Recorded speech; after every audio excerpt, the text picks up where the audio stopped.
Ils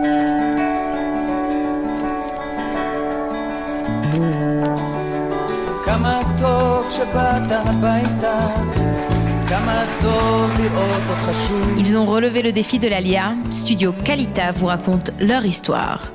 Alia Story, c'est vous, c'est nous. Salut à tous, bienvenue. Si vous êtes fan de technologie, bien restez avec nous. Si vous aimez les belles histoires d'Alia, bien nous allons dérouler le fil de celle de David Ahari ici présent. Bonjour David. Bonjour. On dit David comme en Israël. Absolument. Voilà. Eh bien, on est très touchés de vous recevoir, très émus parce que on va dire que vous êtes une légende vivante. Je sais que vous n'allez pas du tout aimer ça, mais c'est pas grave. Alors, difficile de choisir par où commencer, tant que vous avez fait deux choses. Mais on va commencer par le départ. Je crois que c'est l'Alia. Absolument. C'était une décision qui a bouleversé le cours de votre vie, on va dire. Disons que cette Alia, ça a été une consécration de ce que nous pensions, Claudie et moi, mon épouse. Quelques années déjà auparavant, nous ne pouvions pas partir avant la guerre des 6 jours, puisque j'étais sursitaire à l'armée française. La guerre des 6 jours est arrivée avec les événements. Donc nous avons pris notre décision de partir en Israël. Qu'est-ce qui vous a fait bouger ? C'est quoi ? C'est le fait qu'Israël est en danger ? Oui, c'est ça. Il y a eu deux choses. Un, nous avons été très impressionnés au début par le fait que peut-être Israël aurait été envahi par les pays arabes. Et puis après, bon, évidemment, l'euphorie de cette guerre, de la victoire est claire. Mais après, je crois que le discours du général de Gaulle et surtout l'implication de l'embargo français sur Israël nous a bouleversés énormément et nous sommes dit, nous ne pouvons pas vivre sur une barrière comme ça, avoir des sentiments vis-à-vis d'Israël, mais vivre en France, il fallait aller en Israël. Et voilà. C'est ce discours-là du général de Gaulle qui a fait que ça a basculé. C'est tout. C'est un tout. C'était une trahison ? Oui, bien sûr. Nous l'avons senti comme une trahison vis-à-vis d'Israël. Le fait de subitement, à la veille de la guerre, mettre un embargo sur les armes qui devaient être livrées à Israël, alors que, bien sûr, la France a dit que c'était un embargo sur le Moyen-Orient. Or, le seul pays au Moyen-Orient qui avait des armes d'armement français, c'était Israël. Donc, ceci, plus d'autres événements, c'est tout un ensemble. Une décision de monter en Israël ne peut pas se prendre et ne doit pas se prendre avec un événement seulement. Il faut réfléchir. Et je crois que mon épouse Claudie et moi, nous étions déjà assez mûrs pour cette décision-là. Alors, on est en 68, mais vous ne décidez pas de monter seul. C'est ça qui est intéressant dans votre histoire. Vous décidez d'embarquer d'autres personnes avec vous. Vous savez, nous avions grandi en France où on parlait justement, les grands dignitaires de la communauté à ce moment-là parlaient, il fallait monter en Israël, mais eux restaient en France. Donc nous ne pouvions pas accepter. Nous étions tous des jeunes. Et nous avons décidé que non. Vous étiez comme les soldats israéliens, alors, les gradés devant et les autres derrière. Mais c'était un peu la même philosophie, quelque part. Et donc, nous sommes dit, non, on ne peut pas pousser des personnes de la communauté de partir en France, et puis sans rien préparer. Il fallait tout préparer à l'avance. Donc, nous avons décidé de créer le mouvement de l'Alia, le MAF, en 68. J'ai été le premier président. Premier président du MAF, donc le MAF, quand même, mouvement, on va dire, de l'Alia de France, a marqué des générations. Vous avez fait monter énormément de monde, et même découvrir Israël, tout simplement, pour d'autres. Bref, ça a été vraiment très, très marquant dans les années, on va dire, les 80, entre 68 et 90. Exactement. Et il fallait donc préparer. Donc, nous avons préparé. Nous avons fait d'abord de la recherche d'emploi. Nous avons convaincu beaucoup de sociétés israéliennes de venir en France, recruter sur place et donner des contrats de travail. C'était carrément novateur. C'était novateur, exactement. Parce qu'à ce moment-là, personne ne pensait à ça. Comment vous avez fait pour les convaincre ? C'est vous qui les avez convaincus ?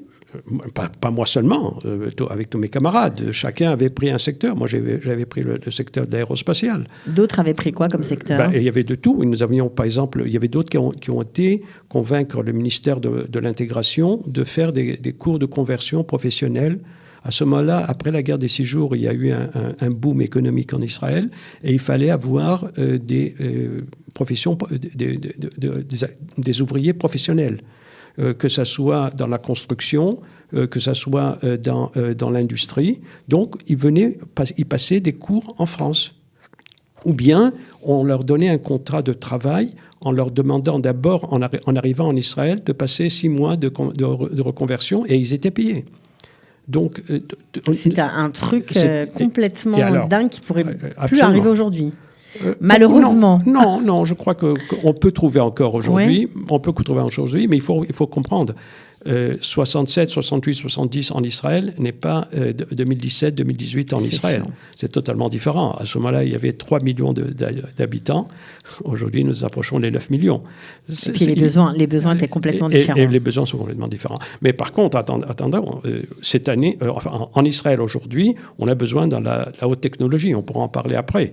Et il en manque aujourd'hui des ingénieurs et des techniciens de la haute technologie en Israël. Mais c'est bien de le dire, parce que ceux qui nous écoutent peut-être à l'étranger, vous savez qu'on est très écoutés aussi dans les pays francophones, eh bien ça redonne Absolument. Du baume au cœur, parce que parfois on dit la start-up nation, personne n'a besoin de nous, etc. Et c'est un leurre total. Nous avons besoin de 10 000 ingénieurs aujourd'hui dans la haute technologie. C'est énorme. C'est énorme. Il est impossible, Israël ne peut pas relever le défi de la haute technologie aujourd'hui. Nous sommes arrivés à une asymptote totale, nous avons une limitation dans les moyens et il faut trouver une solution. La seule solution aujourd'hui, c'est l'ALIA, parce que je crois, enfin moi personnellement, je ne serais pas pour faire venir des ingénieurs non juifs venir pour travailler en Israël. Mm-hmm. Et bon, ça c'est... Heureusement que je ne suis pas politicien. Heureusement que vous n'êtes pas politicien, c'est un autre débat, mais en tout cas, je pense que le message a sûrement été entendu, en tout cas je l'espère, mais on en reparlera. Donc, vous vous occupez d'ALIA, alors là, vous arrivez à convaincre l'industrie aérospatiale israélienne d'aller en France, dans les différentes villes, pour embaucher des ingénieurs. Oui, exactement, et pendant à peu près, ça a duré pendant 2 ans et demi. Vous parliez l'hébreu ou pas ? Non. Non, il n'y avait pas. Il suffisait de parler un peu d'anglais, et le français aussi, bien sûr. Mais l'hébreu, c'était quelque chose de... Par exemple, quand moi-même, j'ai fait partie de cette vague qui est montée en Israël en 70. Nous étions à peu près une bonne cinquantaine d'un seul coup qui nous sommes partis ensemble. Et quand nous sommes arrivés à l'industrie aérospatiale, nous avons d'abord travaillé aussi un peu en français. Parce qu'à cette période-là... c'était l'amour avec la France. C'était la suite du travail qui avait été fait pendant plus de 15 ans entre la France et Israël. Donc on continuait ce travail-là, mais les industries aérospatiales avaient organisé un ulpan au sein de l'usine pour nous-mêmes. Donc les ingénieurs, au début de leur recrutement, contrat de travail, c'est ça qu'il faut préciser, vous êtes partis de France avec un contrat de travail pour signé 3 ans. En bonne et due forme pour 3 ans. Oui, absolument. Et vous avez commencé à travailler en français parce que c'était possible à l'époque. Absolument. Et en anglais et en hébreu, tant bien que mal. Par la suite des choses, ok. Alors, vous avez aimé cette période-là ? C'était tout à fait nouveau ? C'était extraordinaire. C'était d'abord, premièrement, j'ai eu un petit choc culturel en arrivant aux industries. Je peux raconter, nous sommes arrivés en septembre, et donc au mois d'octobre et novembre, je suis arrivé au bureau avec un costume 3 pièces, à cravate. On m'a regardé, on m'a demandé si j'allais à un mariage. Bon, enfin, j'avais compris beaucoup de choses. Il y a beaucoup de... C'est anachronique parce qu'ils étaient en short, en sandales, c'est ça ? En tout cas, en petite chemise, en bras de chemise, on va dire. Presque. Ça a changé avec le temps, mais à ce moment-là, en 70, les ingénieurs venaient en short. Bon, ça a été arrêté après, mais en short et en sandales. Mais c'était un peu étonnant. Mais très vite, on s'est adapté. C'était très facile. Mais c'était extraordinaire parce que c'était une période, personnellement, c'est une période où on crée l'industrie aérospatiale israélienne. C'était vraiment, nous avions toujours dit, nous sommes au Far West. Il y avait des choses à faire extraordinaires. On nous a donné tous les moyens pour créer des laboratoires et développer des choses formidables qui ont donné ce qu'ils ont donné quelques années après, tout ce que nous voyons en Israël. Bon, alors vous aviez un doctorat de physique, un 3e cycle d'informatique, donc vous n'êtes pas arrivé les mains vides, on va dire ça comme ça. Qu'est-ce que vous avez adoré faire? On ne va pas tout de suite dévoiler tout, mais qu'est-ce que vous avez adoré inventer dans cette industrie? Ce qu'il y avait d'extraordinaire à cette période-là, c'est qu'il fallait introduire dans cette industrie aérospatiale toutes les nouvelles technologies et toutes les nouvelles méthodes de l'époque, puisqu'il n'y avait rien encore. C'était encore une période où les prémices de l'industrie aérospatiale, c'était surtout des usines de maintenance. Et il y avait du développement, il y avait déjà un premier avion qui avait été développé, mais il fallait tout créer. Donc j'ai commencé à m'occuper d'un département qui se développait, qui était le contrôle de qualité. Donc, il fallait... J'ai appris énormément. En fait, j'apprenais sur le tas parce que je n'étais pas formé en France pour faire ces choses-là. La France m'a donné la possibilité de m'adapter très, très vite par la culture générale que nous recevons en France, qui est beaucoup moins... qui était moins spécialisée que ce qu'on enseigne aujourd'hui. Mais ça donne une vue d'ensemble, peut-être. Ça me donnait une vue d'ensemble. Ça m'a permis justement de mettre les prémices de la qualité dans le développement. C'était tout nouveau. J'ai créé ce département-là. Et c'est ça, c'est le fait que je crée quelque chose qui n'existait pas.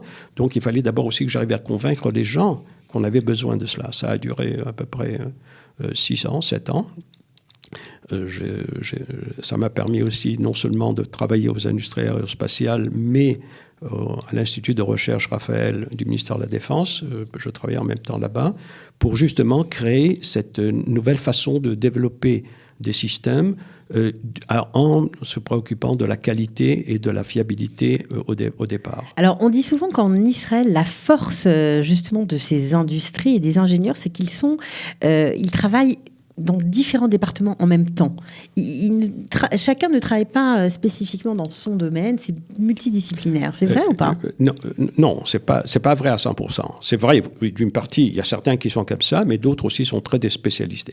Vous avez des techniciens de très haut niveau, mais qui sont spécialisés dans leur domaine.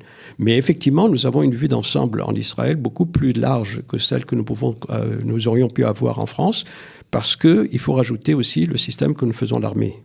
Que nous étions tous aussi réservistes dans l'armée israélienne et que nous avions pris part à des opérations militaires. Donc, ce que nous développions, que ce soit même dans le domaine civil. Vous saviez de quoi vous parliez. On savait de quoi parler et on savait avoir une observation beaucoup plus large et plus vaste que nos collègues dans d'autres pays. Mmh.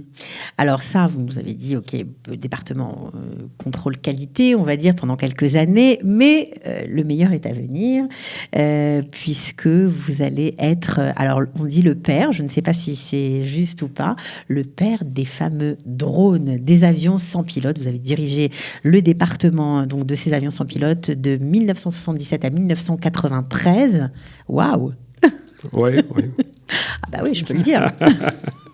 Oui, effectivement. Je crois, en tant qu'un jeune ingénieur, avoir la possibilité de créer quelque chose qui n'existait pas.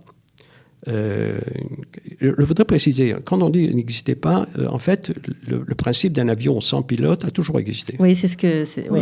A toujours existé de tous les temps, pendant même la Première Guerre mondiale, la Deuxième Guerre mondiale, on a utilisé des engins pilotés à distance.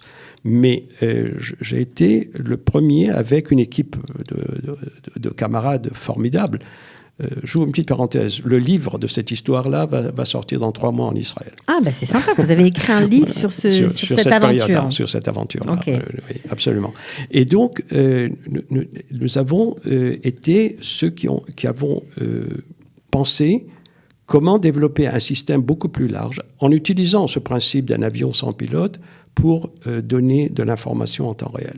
Est-ce que c'est vous qui avez eu cette idée-là ou c'est né d'un groupe de réflexion? C'est né malheureusement au cours de la guerre de Yom Kippour en 1973, lorsqu'on s'est aperçu que le manque d'informations en temps réel des missiles sol-air égyptiens et syriens ont abattu énormément de pilotes israéliens. Alors, quand vous dites le manque d'informations en temps réel, ça veut dire quoi concrètement? Ça signifie que si on n'a pas le temps réel d'un missile mobile, on ne sait pas où il se trouve, on met en danger le pilote. Okay. Donc il fallait trouver un moyen de trouver cette information en temps réel. C'est-à-dire tout de suite exactement le suivre, et s'il est mobile, de le suivre. Donc à ce moment-là, il fallait donc, et c'est ça l'idée, on a pensé de prendre la télévision, qui était à ce moment-là en développement en Israël déjà depuis quelque temps, et de la mettre sur une caméra, et puis l'amener à une distance de 100 km, 200 km. Mais à ce moment-là, comme l'avion qui allait prendre cette caméra allait survoler des zones dangereuses, il ne fallait pas que le pilote soit là-bas. C'est pour ça que le pilote était au sol, donc c'était une plateforme contrôlée à distance. Alors, à l'époque, on n'en était pas encore au mini-drone, j'imagine. Non. Bon, c'était des avions... Non, c'était des petits avions. L'avion pesait 270 kilos. Quand même. Oui, il pouvait voler 4 heures, et la caméra qu'on mettait ne pouvait pas dépasser 20 kilos. Donc, et c'est ce que nous avons fait. Vous vous rappelez du premier vol avec la caméra embarquée? Oui, vous ne pouvez pas effacer de votre mémoire cet épisode de vol d'essai où notre cœur bat à chaque fois, et à chaque fois que l'avion retourne, après avoir fait la joie interne, on ne s'exprimait pas, mais on la ressentait, de voir que nous avions réalisé quelque chose encore. Et il fallait toujours améliorer. Pourquoi? Parce qu'en 82, nous l'avons utilisé Israël a utilisé en première fois la guerre du Liban. À la guerre du Liban, et là, ça a été la révélation mondiale. Le programme était classifié jusqu'à cette période, il était secret, et ça a été une surprise. Bon, dans la période, peu importe, on ne va pas parler de la guerre. Mais à ce moment-là, les opérationnels qui étaient déjà au courant, qui ont déjà utilisé, ont compris que nous devons faire évoluer cette plateforme. Donc, ils sont venus me voir, les experts militaires du ministère de la Défense. Ils m'ont dit, écoute David, voilà, l'avion vole 4 heures, il faut maintenant qu'il vole 8 heures. Donc, il suffit que tu mettes encore un peu plus d'essence dans l'avion. Alors, imaginez, prenez un Boeing et vous lui doublez l'autonomie de l'avion. Vous avez ri ou vous avez pleuré? Non, nous avons tous souri, nous avons tous rigolé, mais il a fallu changer tout changer. Changer le moteur, changer l'aile, changer la voilure. Tout recommence à zéro, quelque part. Absolument. Et c'était difficile. Alors, le gros problème a été de trouver les moteurs, parce que ces avions-là pesaient à ce moment-là dans les 300 kilos, 400 kilos. Donc, c'était des petits moteurs qu'il nous fallait. Et il n'existait pas des moteurs aéroportés de cette taille-là. Donc, il fallait prendre des moteurs terrestres, et les transformer en moteurs aéroportés. Il y a une différence. Bref, on est arrivé quand même. Vous avez bossé dur, vous y êtes arrivé, et c'est tout à votre honneur. Alors, je dirais que c'est à l'honneur de toute l'équipe. De toute l'équipe. D'accord, mais bon, vous l'avez dirigé quand même, on peut le dire ça quand même. Ça c'est vrai. Ok, alors, en 2011, vous êtes honoré par Israël. Oui. Vous avez le prix d'Israël. Absolument. Ça a été une consécration remarquable. Ce qui a été encore plus, pour la petite histoire, c'est que lorsque le ministre de l'Éducation, puisque c'est le ministre de l'Éducation qui est responsable des prix d'Israël en Israël, m'a téléphoné, c'était le jour de mon anniversaire. Ah, comme c'est sympathique. Absolument. C'est le plus beau cadeau d'anniversaire que vous ayez. C'est ce que je lui ai dit. C'est ce que je lui ai dit. Je lui ai dit qu'il me faisait un Yom Houledet Sameach. Ça, c'est sûr. Et c'était, j'imagine, pour votre action et en tout cas pour votre travail sur les drones. Sur les drones, oui. Mm-hmm. Absolument. Qu'est-ce que vous pensez quand vous voyez les petits drones maintenant dans la vie civile, des gens qui jouent avec des mini-drones, qui filment? Écoutez, je crois que c'était tout à fait normal que ça arrive à ça. C'est quand même, il s'est passé, nous avons démarré il y a plus de 40 ans. Oui, bien sûr. Nous avons aujourd'hui la technologie, la miniaturisation de l'électronique, l'Internet, l'informatique, les nouveaux calculateurs qui sont minuscules aujourd'hui, etc., devaient amener cela. Donc c'est une évolution normale. Ça pose des problèmes. C'est certainement, il y a des dangers, même avec tous les mini-drones et les quadrorotors qui volent, nous avons des dangers dans l'espace aérien. Il y a eu des accidents à ce sujet-là. On le dit, on le sait, on ne le sait pas, mais à l'aéroport Ben Gurion, 2 ou 3 fois déjà, non 3 fois je crois, a été obligé d'arrêter des vols parce qu'il y avait des jeunes qui s'amusaient à côté de l'aéroport avec des quadricoptères qui pouvaient mettre en danger les avions. Il y a eu des incidents dans le monde à ce sujet-là. Et puis, il y a la semaine dernière, samedi dernier, l'introduction de l'avion iranien dans l'espace aérien. Donc, vous voyez que ça a introduit autre chose. C'est tout à fait normal. Mais d'un autre côté, ça a été remarquable, cette introduction en Israël de cet avion-là. À la guerre du Liban, 2 de mes ingénieurs ont été sauvés, qui étaient mobilisés, qui étaient dans les temps, qui ont été sauvés grâce à leur invention, grâce à leur travail. C'est extraordinaire. Absolument. Ils ont été sauvés. Ils ont été sauvés grâce à cela, et on l'a su bien sûr après, lorsqu'ils sont rentrés. Voilà. Donc, ça a été extraordinaire. Est-ce qu'aujourd'hui, Israël conserve son avance technologique en la matière ou pas? Il faut faire une différence quand on parle d'une avance technologique. Je vous laisse la faire avec plaisir. Le monde entier, aujourd'hui, que ce soit des pays développés comme les pays européens, occidentaux, ou les États-Unis, ou Israël, et même des pays moins développés, technologiquement, savent créer des avions sans pilote, des systèmes d'avions sans pilote. Tout le monde le sait. Aujourd'hui, dans toutes les écoles aéronautiques, dans le monde entier, les étudiants, en fin d'année, font des projets sur des avions sans pilote. Donc ça, c'est pas ça le problème. Je crois qu'Israël a une avance technologique dans la façon d'utiliser le système et comment l'avoir intégré avec d'autres systèmes d'armes. Ça, c'est un secret militaire. Ça, c'est une avance que nous avons. Et seuls des pays très développés qui ont une armée moderne. Au départ, je vous une petite parenthèse, nous pensions que comme c'était un système qui est relativement bon marché par rapport à d'autres systèmes d'armes, nous pensions que les pays... Facile, en tout cas. Oui, non, mais on pensait que les pays non développés seraient intéressés à les acheter. Mais on s'est trompé au départ. Et c'est seulement les pays occidentaux et les premiers qui ont une armée moderne qui peuvent intégrer de tels systèmes. C'est sûr. Parce qu'il faut savoir l'intégrer. Et là, Israël garde, j'espère que nous allons toujours garder une avance technologique. Alors, Price Israël, le prix d'Israël 2011, vous êtes aujourd'hui à la retraite, mais vous continuez à œuvrer pour l'ALIA. C'est un peu... oui, je suis un retraité occupé. C'est ça, très occupé. Vous aidez aujourd'hui des ingénieurs. Vous nous avez parlé du manque viscéral pour Israël en nombre des ingénieurs qualifiés. Et donc, vous aidez des jeunes à titre individuel comme ça? Absolument. Tout simplement grâce à votre expérience, à vos contacts?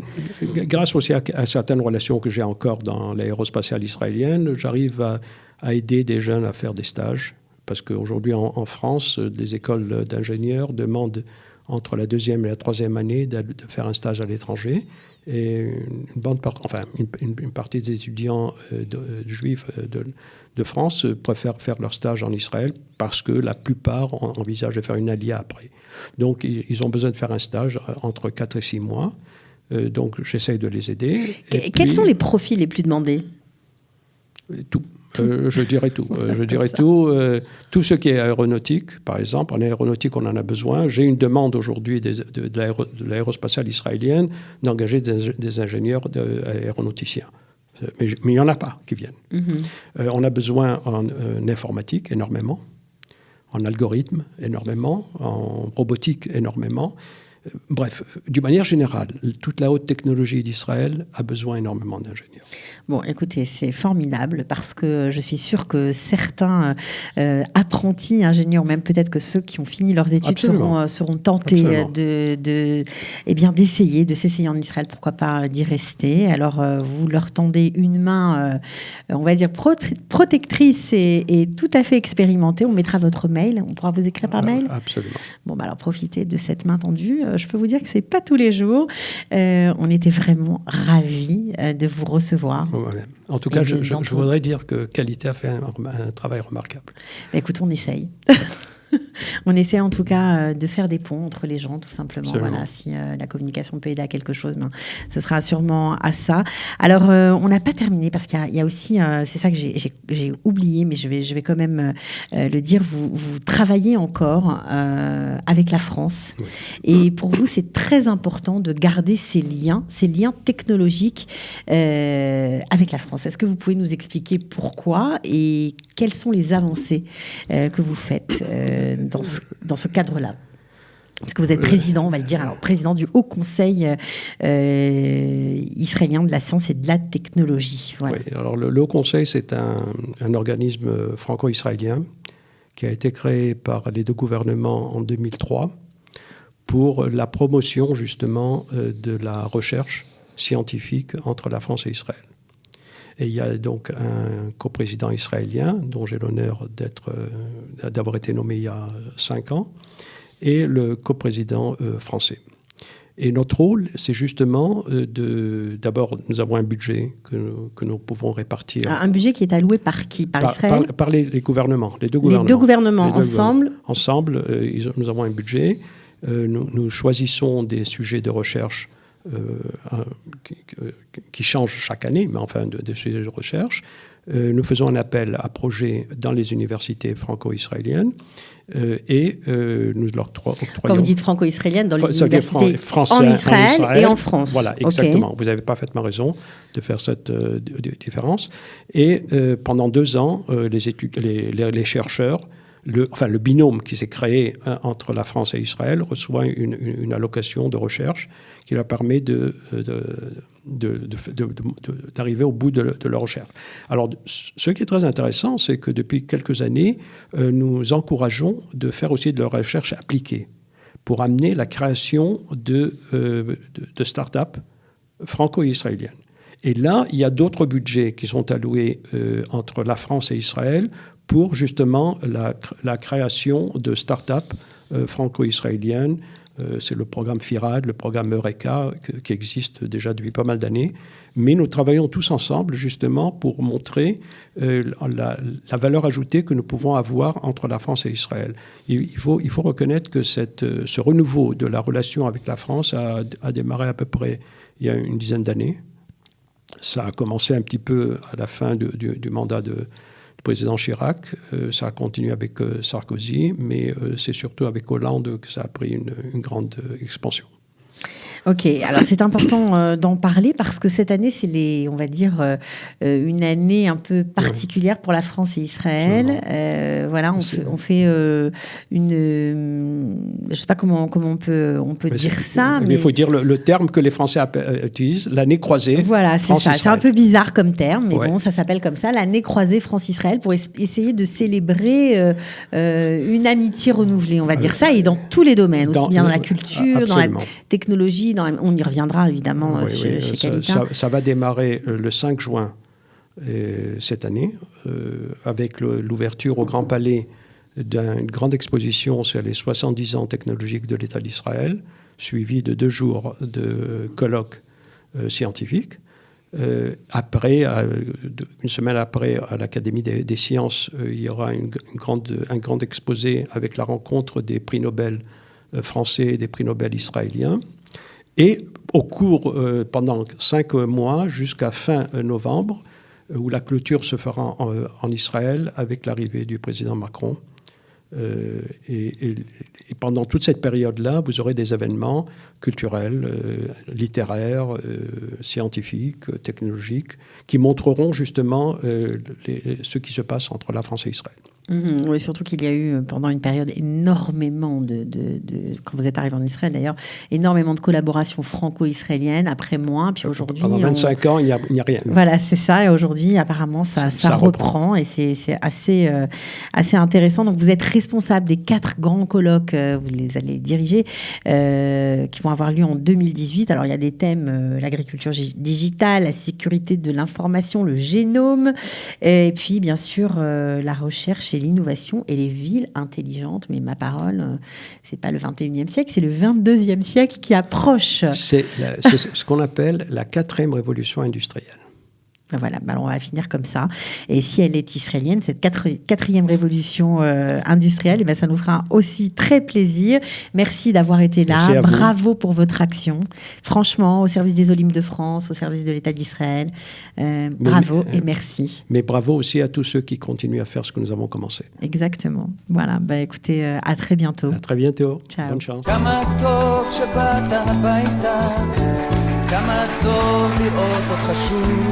Ils ont relevé le défi de l'Alia. Studio Kalita vous raconte leur histoire.